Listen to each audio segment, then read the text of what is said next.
tombak yang kita dapat dari daerah Lombok, guys. Dulu keris pertama saya itu malah dapurnya dari daerah Kalimantan Timur, tapi sebenarnya ini adalah pusaka dari Sulawesi.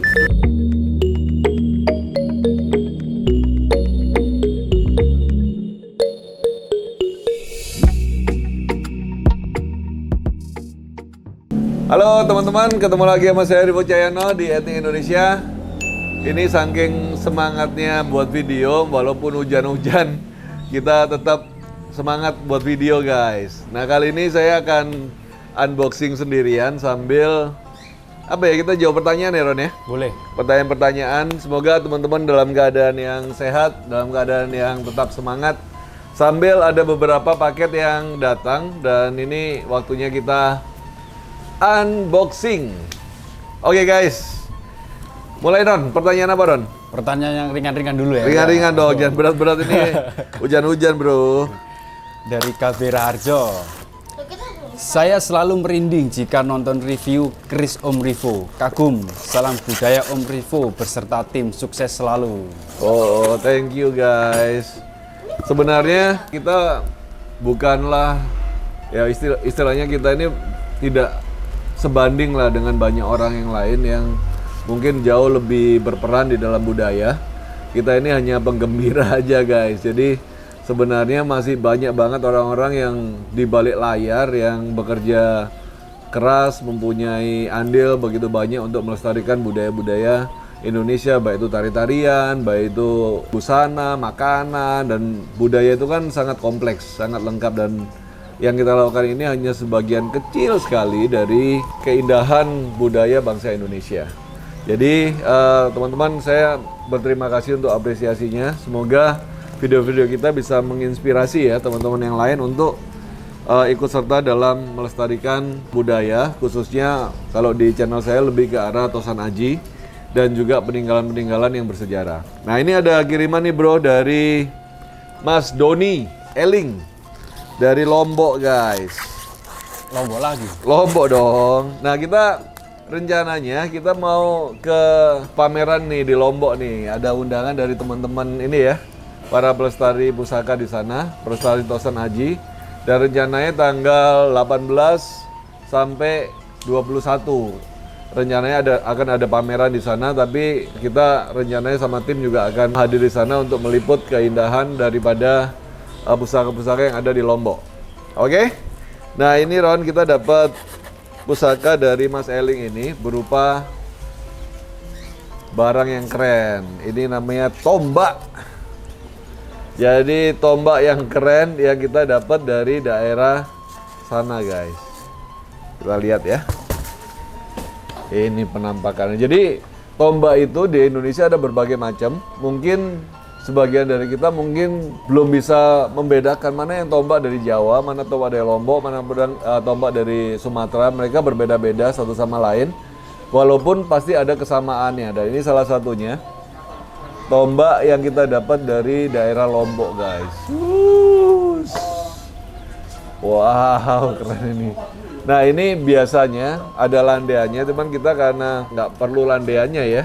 Nah, saya masih sangat suka banget nih sama tombak-tombak yang di daerah luar-luar Pulau Jawa, dan impian kita selain daripada pusaka, keris, berupa keris atau pedang, sebenarnya tombak juga layak banget untuk dikoleksi, guys. Ini salah satunya.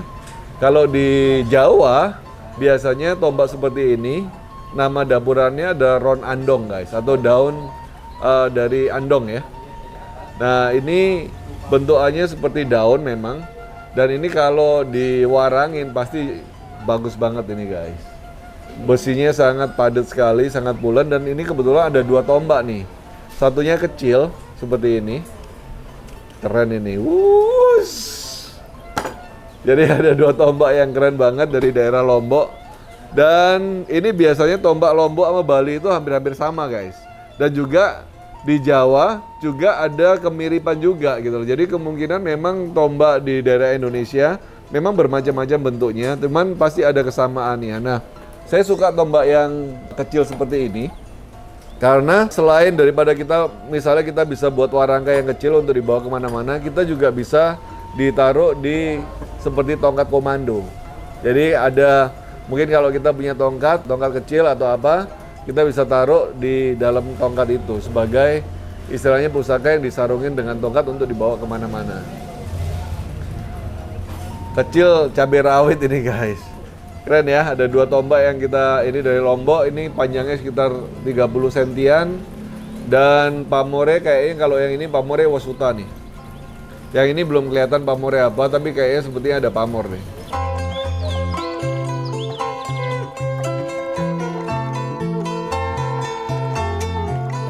Oke Ron, ada pertanyaan apa lagi Ron? Ada dari Rian Tama. Oke. Mungkin sama ya pertanyaan ini bagi orang-orang yang awam lah. Banyak itu orang-orang yang tanya, keris pertama yang cocok. Keris Saran. pertama. Keris pertama ya banyak banget sih ya, orang mungkin yang penonton video-video kita kebanyakan memang pemula-pemula yang pengen mengerti tentang pusaka, pengen mengerti tentang tosan aji, walaupun kadang-kadang masih banyak pro kontra gitu ya. Kadang-kadang ada orang yang wah mau merawat keris tapi takut ada stigma-stigma negatif daripada mungkin keluarganya atau di sekitarnya. Atau ada orang yang pengen untuk merawat pusaka tapi nggak ngerti mau mulainya dari mana gitu ya.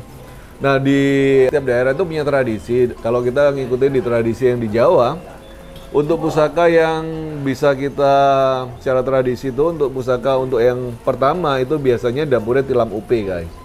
Tilam upe dengan bentukan dapuran lurus ya, tanpa lu. Jadi tilam upe itu salah satu pusaka yang istilahnya wajib dimiliki untuk para pria yang setelah akil balik gitu pada era dulu itu. Jadi kalau teman-teman mungkin, saya pengen untuk koleksi pertama kita pengen ngikutin tradisi Jawa ya biasanya tilam upe. Tapi apakah harus ya terserah daripada teman-teman, tergantung ya. Kalau saya dulu keris pertama saya itu malah dapurnya gajah lar malah. Jadi ada gajah, kepalanya gajah, badannya seperti singa. Ada fotonya di sini. Ini keris pertama saya nih guys. Oke, lanjut Ron. Pertanyaan apa lagi Ron? Ini menarik nih Apa dari Yusron. Yusron. Oke. Yusron ini tanya, apa wanita bisa merawat pusaka? Ada ketentuan umur atau jabatan? Ya boleh, wanita di tradisi memang ada yang namanya keris patrem ya. Keris patrem itu keris yang panjangnya di bawah 20 cm. Ada yang beranggapan bahwa keris patrem itu memang pusaka yang dibawa oleh wanita gitu ya. Nah kalau secara umum biasanya orang-orang zaman dulu pusaka memang dimiliki oleh seorang pria gitu ya. Tapi apakah mungkin ada teman-teman wanita yang pengen merawat keris, kenapa enggak gitu ya. Jadi nggak ada masalah. Dan juga kalau bisa misalnya kita merawat pusaka lebih bagus kita dicocokkan dengan apa pekerjaan kita, kebutuhannya apa, tujuannya apa, itu sangat bagus untuk kita dalam memilih pusaka. Misalnya kalau saya seorang pedagang atau seorang wira swasta atau orang yang kerjaannya memang berdagang, lebih bagus mempunyai pamor-pamor kerejekian. Jadi dapurnya mungkin tilam upe atau brojol, terus pamornya mungkin wasuta atau pendaringan keba atau udan mas, itu secara spiritualnya sangat bagus untuk usaha gitu ya. Nah kalau untuk misalnya untuk teman-teman yang berprofesi sebagai mungkin kepala daerah atau sebagai pejabat pemerintahan, lebih bagus punya pusaka yang pamornya mungkin junjung derajat, ujung gunung, ada batu lapaknya gitu ya. Mungkin pamor nogo rangsang, itu sangat bagus untuk para pejabat. Nah ini kali ini lagi nih Ron, warangka. Ini nih warangka cendana. Saya lagi ada maharin warangka cendana, gayaman, lawasan juga. Nah rencananya saya mau taruh keris saya yang warangkanya rusak, kita pindahkan ke sini. Oke Ron, ada pertanyaan apa? Ini agak serem ya. Dari Vikito Niko. Korivo, apakah bisa kita berkomunikasi dengan sebuah pusaka? Terima kasih, salam dari Australia. Guys, lebih bagus kamu berkomunikasi dengan manusia guys daripada berkomunikasi dengan pusaka. Menurut saya, marilah kita ngelihat pusaka itu lebih ke arah benda yang memang mempunyai kekuatan. secara fisik dan spiritual, tapi lebih bagus kalau kita itu tidak terlalu mendalami suatu hal yang akhirnya meninggalkan logika kita. Jadi harus seimbang. Kalau saya sih secara pribadi, kok rasanya belum pernah ngomong-ngomong sama keris sih, Ron. ngomong sama manusianya susah, Ron, apalagi ngomong sama keris, Ron. Repot juga ya. Tapi mungkin yang dimaksud itu adalah pada saat kita menayu pusaka atau pada saat kita bermeditasi gitu, ada pegang pusaka, tiba-tiba di dalam penglihatan kita bertemu dengan sosok, kita bertemu dengan aura apa, terus tiba-tiba kata hati kita berbicara apa, itu hal yang wajar sih ya. Itu sering saya alami juga. Tapi kalau berbicara kepada, bro, apa kabar bro? Udah ngopi bro? Wah, bentar lagi banyak penghobi pusaka yang masuk rumah sakit jiwa bro, susah bro. Janganlah. Ya kecuali pada saat kamu hening, tiba-tiba kita di dalam hening kita ada seperti intuisi atau ada seperti penglihatan sesuatu yang mana belum tentu itu pun dari pusaka gitu. Kadang-kadang itu ada gambaran dari hati kita sendiri juga bisa. Jadi mari kita balance ya. Jangan terlalu mistik, akhirnya logika kita nggak dipakai, atau jangan terlalu logika juga, akhirnya hal-hal yang spiritual pun kita nggak pedulikan, itu pun nggak bagus juga. Jadi harus seimbang. Oke guys, apa lagi? Dari Ardamuh. Oke. Om Rivo, apa benar keris itu kalau diberdirikan ada yang bisa, ada yang tidak? Atau memang sudah dibuat dengan empunya dengan keseimbangan? Pencerahannya Om, terima kasih. Ada yang berpendapat bahwa pusaka yang dibuat dengan demikian detail dan dengan demikian bagusnya oleh empu tertentu memang mempunyai keseimbangan yang luar biasa. Jadi misalnya pusaka itu diberdirikan, tapi diberdirikannya pun dengan cara nggak semata-mata langsung diberdirikan seperti ini terus langsung berdiri. Biasanya orang-orang itu berdirikannya itu dengan cara seperti ini guys. Jadi misalnya diambil keseimbangannya kayak gini ya. Nah karena ini nggak ada rangkanya mungkin agak susah. Tapi apapun biasanya dibuat sedemikian rupa. Jadi misalnya kayak gini ya. Dibuat sedemikian rupa supaya pusaka itu bisa berdiri dengan sempurna.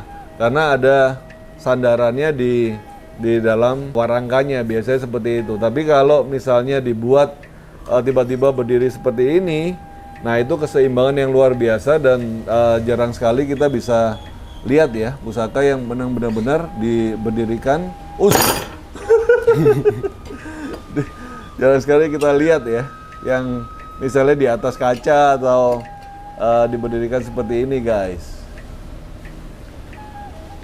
Nah kayak gitu ya. Itu jarang banget kita ini. Tapi apapun, pusaka adalah benda yang memang mempunyai keseimbangan yang luar biasa, yang jika kita tahu cara menaruh dengan keseimbangan maka bisa berdiri juga. Ini kita ini aja ya. Oke, jadi jangan terlalu fokus sama, karena pada intinya pusaka itu bukan untuk diberdiri-berdirikan guys. Pusaka itu ya pusaka yang harus dijaga. Jadi bukan benda yang untuk dibuat akrobat-akrobatan ya. Itu hanya ini aja tuh, hanya hiburan aja. Oke guys, ini spesial karena saya dapat pusaka ini dari daerah mana ini? Kalimantan Timur. Dari daerah Kalimantan Timur, tapi sebenarnya ini adalah pusaka dari Sulawesi. Yang sudah bermelalang buana sampai ke Kalimantan Timur guys. Kita lihat ya. Ini pusaka tua banget guys. Wush! Ini keren. Nah, ini adalah yang dimaksud dengan kalau kita sering dengar pedang alameng ya, alameng. Jadi dari Sulawesi. Dan ini masih ori banget dengan dengan warangkanya masih ori, handle-nya juga masih ori dari kayu yang udah tua banget. Dengan modelan bilahnya yang sangat spesial guys. Kita lihat ya.